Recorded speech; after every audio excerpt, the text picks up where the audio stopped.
In today's video, I'm going to teach you how to get Grok Imagine API. By the end, you'll have a fresh API key ready to use, plus a few best practices to keep it secure and manageable. Start by opening your browser and heading to console.xi. Sign in with your existing account. And if you're part of an organization, make sure you're in the correct team workspace so the key is created in the right place. Once you're in the console, look to the left-hand navigation and select API keys. This is the centralized area where you can view, create, and manage keys tied to your account or team. Next, choose Create API Key. This begins a short setup flow. You'll first be asked to provide a name.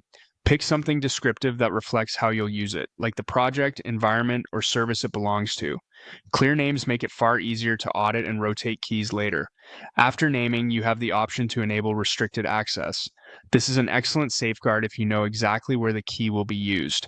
Depending on what the console supports for your account, you can limit usage to specific IP addresses, environments, or referrers.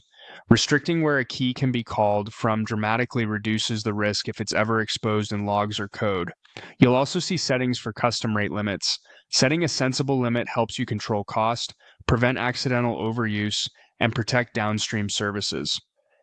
Think about your typical request volume, then add a small buffer for spikes. If you're unsure, start conservatively. You can always increase it later as your traffic patterns become clearer. There's also an option to set an expiry date. Expiring keys on a schedule is a simple rotation strategy that improves security without extra tooling. Pick a time frame that matches your operational rhythm, shorter for sensitive workloads, longer for stable internal integrations, and plan to replace the key before it lapses to avoid interruptions.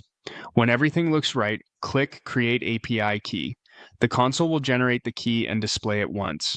Treat it like a password, copy it to a secure place such as an encrypted secrets manager, and avoid pasting it into chats, emails, or code repositories. If you ever suspect exposure, return to the API keys page to revoke or regenerate it. That's it.